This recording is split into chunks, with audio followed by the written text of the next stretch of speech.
Esta, la sección de la entrevista, es una de mis favoritas en el programa, porque nos permite el contacto con seres humanos extraordinarios que han construido nuestro país. El caso del día de hoy es el de Amparo Espinosa Ru García. Te agradezco muchísimo, Amparo, que nos permitas estar conversando contigo.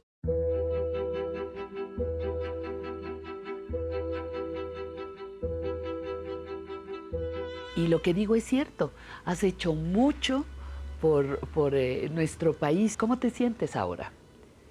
En este momento muy feliz con esta entrevista. Me da mucho gusto estar aquí, que fue mi casa cuando yo era chica.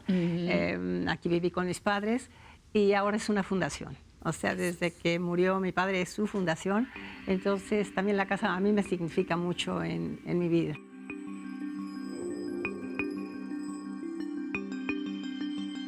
¿Y qué significó tener sobre ti el peso del trabajo de un hombre tan importante como lo fue tu padre? Al principio no me di cuenta y luego me fui muy joven a estudiar a Inglaterra. Estuve muchos años. Entonces yo ya regresé pues cuando tenía 18, 20 años y ya empecé a darme cuenta pues que mi papá sí era un personaje muy poderoso y muy rico. Y siento que en mí lo que despertó fue las ganas de hacer algo yo, algo mío. Y no solamente que te hablaran pues porque eres hija de tu papá. Creo que fue mi primera reacción cuando ya me di cuenta que mi papá pues sí, ya era grande, fíjate, en Europa pues no sabía. Entonces ya regreso, 20 años, ya me di cuenta. ¿Cuál consideras tú, o cuáles, mejor dicho, consideras tú que han sido tus principales aportaciones? Yo trabajé en Bancomer. Sí. Muchos años ahí sí era pues un trabajo, bueno, remunerado. Y lo primero, estaba yo encargada de estudios económicos. Sí. Porque, bueno, yo soy administradora de empresas y también economista. Y, bueno, era el puesto que yo tenía y me gustó muchísimo. Sí. Pero después empecé a darme cuenta del tema de las mujeres, Pati. Y lo primero que hice fue fundar un departamento de promoción femenina en Bancomer. Ándale. Entonces teníamos como esta banca de la mujer. Ajá. Y eso yo creo que para mí fue muy importante. Porque era como propiciar que las mujeres manejaran sus propios recursos.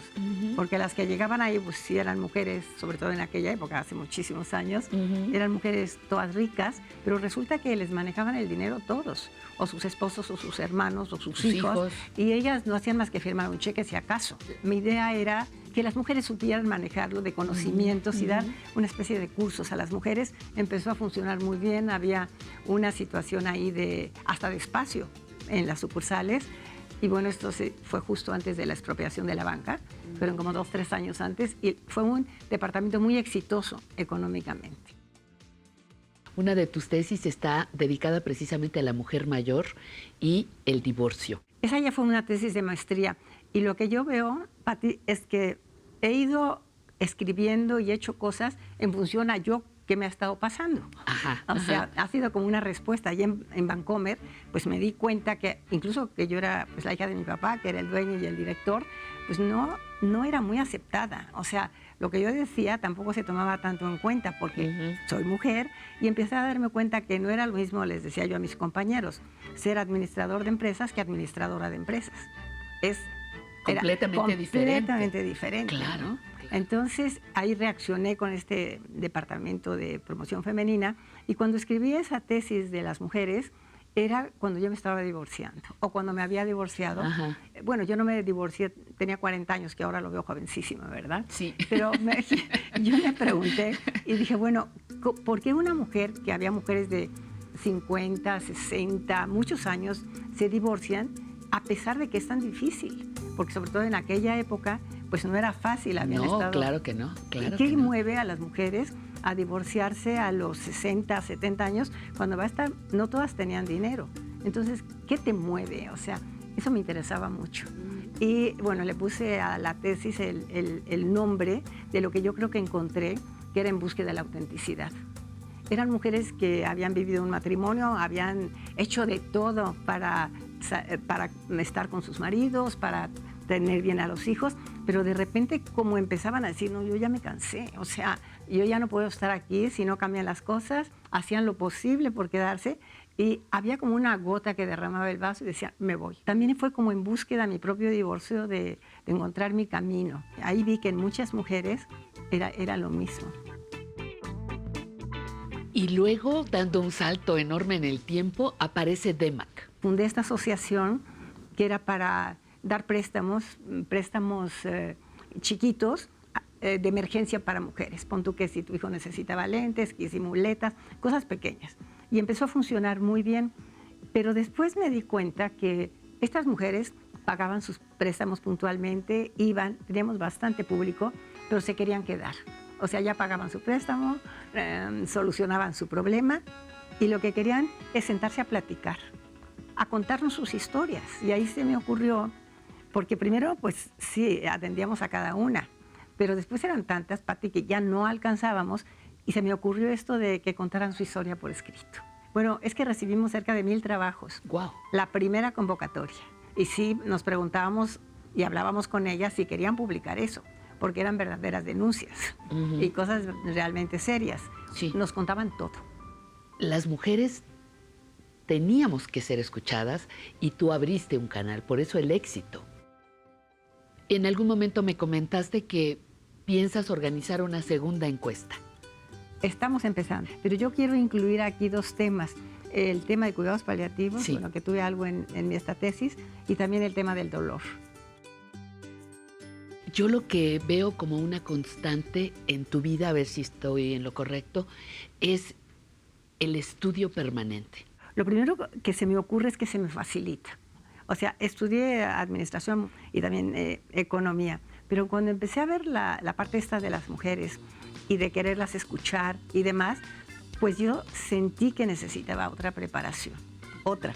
Y empecé a trabajar, estudiar desarrollo humano en la Ibero, que era muchísimo ahí hice una maestría y un doctorado, era mucho psicología. Entonces estudié eso porque me hacía falta. Y luego fui psicoanalista también, hice un máster y un doctorado en psicoanálisis, estudié filosofía también. Era como para entender cosas que no entendía con mis principales carreras. Y lo último... Van 2 doctorados hasta ahorita. Llevo 2 doctorados. Ya este último, lo que fue... es que fundé esta asociación por el derecho a morir con dignidad. Ahí vamos a llegar. llegar. Bueno, vamos a llegar. Pero también como fundé la asociación, me empezó a aparecer muchísima responsabilidad. Meterte en cuestiones como la eutanasia o el suicidio médicamente asistido y sentí que necesitaba conocer algo de bioética. Algo. Hice este máster en bioética ahí en Ávila. Entonces, como que he estudiado en función a cómo ha ido pasando la vida, a cómo me he ido yo moviendo, los problemas que he visto. Entonces, ha sido como mi respuesta porque me es fácil. ¿Qué tan difícil es pensar en un país como México por el derecho a morir con dignidad? La frase es muy, muy atractiva, la frase de morir con dignidad.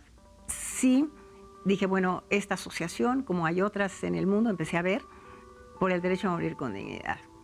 La eutanasia, el suicidio médicamente asistido y también la primera, creo que mi primera, que será como necesidad fue ver qué piensa la gente, ¿Sí? qué piensan los mexicanos. Y fue muy interesante porque fue una encuesta representativa, cuantitativa, en todo el país, de personas arriba de 18 años, y todo el mundo pensaba que íbamos a tener como una respuesta de 30 a favor, 70 en contra. Sí, más o menos. Y fue al revés.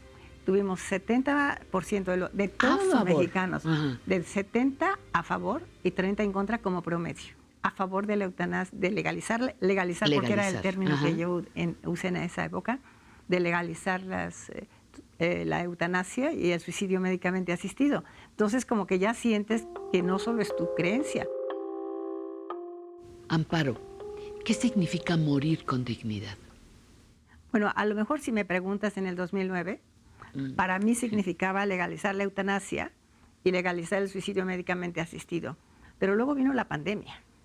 Y entonces tú empezaste a ver, yo empecé a ver, seguramente mucha gente lo había visto antes, pues que la gente sufría muchísimo antes de morir, muchísimo, y que es muy difícil bueno, todavía sigue siendo en México, no hay unidades de cuidados paliativos suficientes. De hecho, mi Esa tesis es otra, en ¿no? bioética... Esa es otra. Claro, esa es otra. mi tesis en bioética ya la hice en cuidados paliativos en la Ciudad de México, porque cuidados paliativos me empezó a parecer como muy importante. Ok, que legalices la eutanasia, pero ¿qué pasa los años antes con que tienes el dolor si no te lo pueden paliar? Como que, pues, cambié. Dije, bueno, no hay cuidados paliativos sin eutanasia, pero no hay eutanasia sin cuidados paliativos. Entonces yo considero que es muy necesario tener un buen sistema de cuidados paliativos para que no elijas la eutanasia solo porque no te pueden quitar el dolor, sino porque tú realmente la eliges porque quieres, ya dejaste de estar. Y la nueva definición que tengo de cuidados paliativos, sí, que puede ser algo más que nada más la despenalización de la eutanasia. Y muchos pacientes lo equiparan con que, si voy a cuidados paliativos es que mañana me voy a morir. Claro. Entonces lo rechazan. No, y es para la vida además, es ¿no? Para vivir. Es para vivir, claro. Entonces, o lo que vivas, lo vivas bien, sin dolor, sin Exacto. sufrimiento. Ajá. No necesariamente está vinculado a morirte mañana. Claro. Pero hay mucha información, pero también, claro, la inversión que se necesita, pero paralelamente la información, que no hay suficiente. Me decías que estabas leyendo sobre la cuarta edad. ¿Qué es eso? Y cuéntame, ¿qué descubriste? No, a ver si me acuerdo del artículo, porque era un artículo que hablaba de Simone de Beauvoir. Sí. Y pues que hablaba que no le fue bien, o no se sentía tan contenta de ser una mujer vieja. Es que hay la tercera edad, que pues, normalmente es la que escuchamos, pero también hay la cuarta edad. O sea, yo quiero pensar que yo estoy en la tercera edad, pero decía que hay otra edad que también hay que, pues, los países tienen que prepararse sobre todo, porque por más que le hagas a lo mejor a los 95 años, si es que llegas ya no dependes, vas a... ya vas a requerir exactamente. apoyo. Entonces, esa cuarta edad, pues también, ¿qué va a pasar? Sobre todo a nivel país, ¿verdad?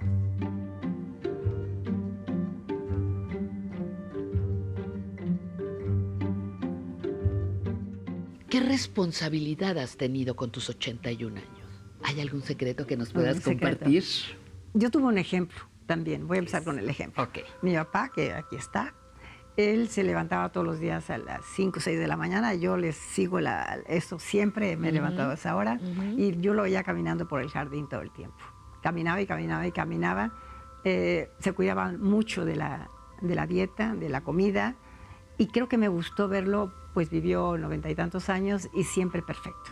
Y luego también, pues camino todos los días como 12 kilómetros, 13, nado, ando en bici, o sea, y me gusta aparte, ¿no? Caminar. Entonces creo que eso ayuda y mantenerte activa, como interesada en los otros también, yo creo.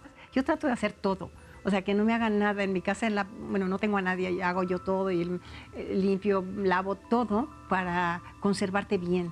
O sea, esa es una parte y también esa curiosidad, que te interese todo, ¿verdad? Porque otra cosa que he notado es que muchas veces te quedas con las ideas del pasado. Incluso yo veo a mis compañeros a veces de administración, tenemos debates, oye, ya lo que nos enseñaron en los 60 no es lo que sirve ahorita para el país, ni la economía, ni nada. O sea, como mantenerte viva, vivir todos los días.